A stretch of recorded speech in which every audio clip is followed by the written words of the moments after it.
In the last 15 years, there's been a renaissance in board games. There's new game systems, new styles of play, and new audiences.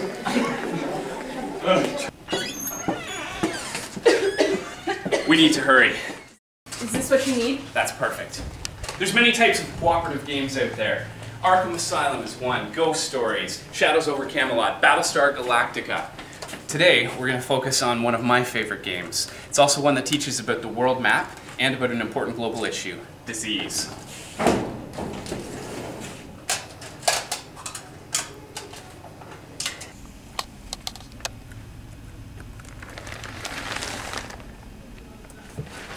Time to do this. Today's games are interactive, engaging, and relatively easy to learn. They can also be a little explosive.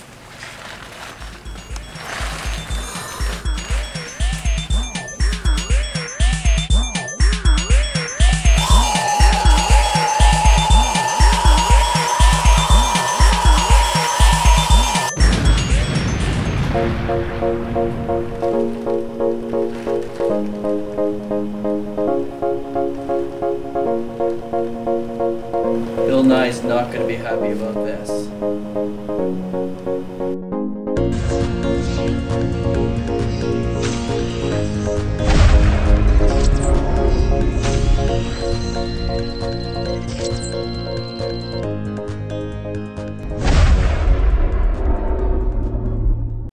Welcome to the geography episode of Two Geeks and a Game. Today we'll be going through our top 3 picks for each, starting with our third choice. I found it difficult to make this particular list of top 3s. I don't know how you found it. I found myself initially thinking about games that had maps in them, then I realized that there's more to geography than that. You'll see when I come up with my list. I had trouble picking my math games. Geography came fairly quickly. This game is called Power Grid. This is my third choice. Wonderful game, a lot of fun. There's a bidding system, there's an auction system where you're trying to get different ways to power your cities. So you can do renewable energy, which is a great option but expensive often. You can do coal, you can do garbage, which is a nice alternative source. Another bonus when you're working with your students with this game is the option of 2 maps. You've got the United States of America, you've got Germany on the other side. You learn all where the cities are, and it's all very accurate. So for that reason, I think this is a great game. And certainly while I said that maps are sort of something I was avoiding, they teach you so much about just the layout of the world. That's right. It's a wonderful soft skill. I would rank this game for ease of play, B-. I would give it for its educational value, a B+. And for its fun, really enjoyed this game, A-. Great. Good pick. I went with a game called Small World, published by Days of Wonder. This is a game where the world is literally too small. There's 2 boards that you play with depending upon the number of players. There's one for 2 or 3 players and another one for 4 or 5 players. In the end, there's not enough space for all of the races that are going to be placed on the board. And I find that this mirrors sort of that geopolitical issue of overpopulation and overcrowding. Any room for cultural issues when you're teaching this game? I would say the negative side to this game is that it is not quite the educational game you might want to select. I rate it as a ease to learn, C+. It's a little complicated. The educational value, I only rate it at a C-. But it's fun. I give it an A. It is a very fun game. Wonderful, yes. My second choice is 10 Days in Africa, and when I choose this, I actually get to choose the whole series. There's all kinds of different versions of this in different countries. This one happens to be in Africa, so you can learn the map in Africa. Your job is to build a trip from top to bottom. You can walk next door to countries, you can drive 2 spaces away, or you can fly to countries that have the same color. So very quick game to learn. I would give this game ease to learn would be an A. Educational value, it's a little bit thin there. It's heavily based on its map, but I would give it a B. And for its fun, a B-. Excellent. It's one that comes up all the time if you just Google geography games. Nice and cheap, easy to add a few of these to your collection. My pick for number 2 is Survive, Escape from Atlantis. A game where you build an island and then have a road underneath you. And you are trying to get your people off the board while trying to honestly sink your friends. There's a little bit of bluffing in it. There's a lot of fun. There's even some sea serpents. I don't know if this is the most educational game, but it is a ton of fun. My rankings for it are ease to learn, A, very easy to learn. Educational, I give it a C+. It does have erosion, but that's pretty well it.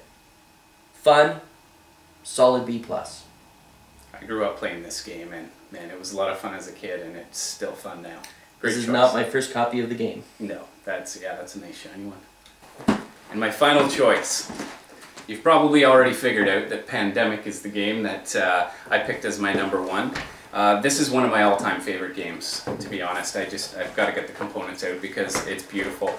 Students will love having the Petri dishes, the hands-on experience. There can be a bit of time to teach this one. It took me about 15 minutes or so just to get kids able to play by themselves. But once they get into it, they just dive right in. Again, you can learn the map. This is a world map.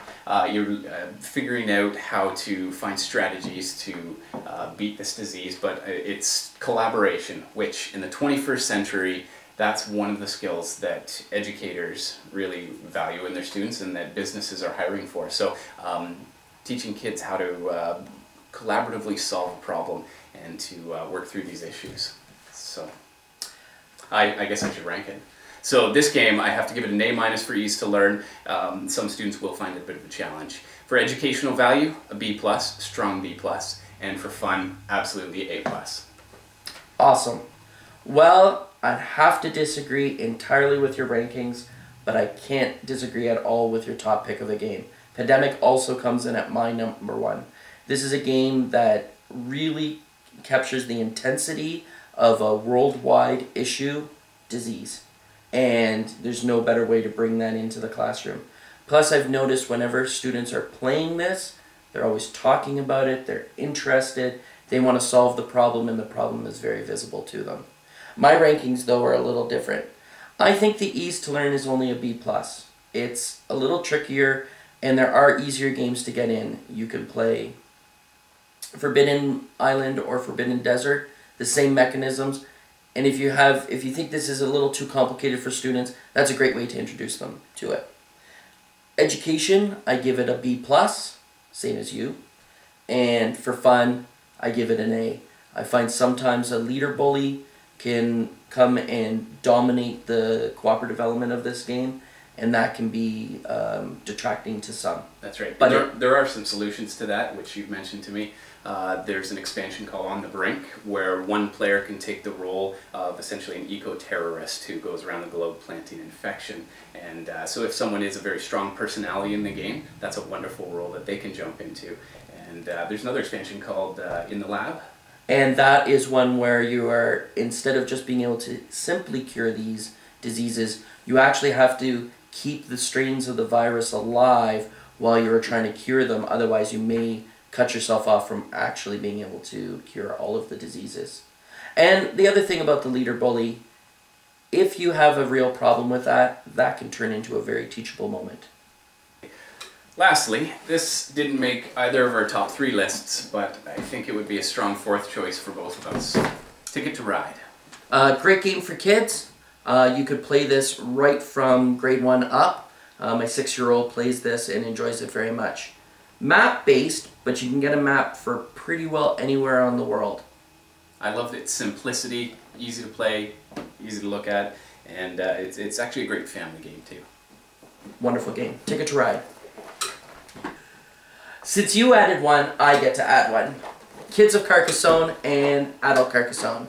Tile laying game where you build your own geography, making connections between things. Farmers have to feed cities, cities have to be connected with roads, roads divide the farms from each other. Wonderful, easy game, maybe not a lot of geography connection. Didn't make my list. Excellent game though. That's 2 Geeks in a Game, the geography episode. Thank you for joining us. Please subscribe and add your comments. Maybe you disagree with all 5, 7 of the games that we suggested. Maybe you have something better to suggest. Add them. We'd love to hear your comments. And remember, teaching rules. Ah, I missed it. Teaching rules.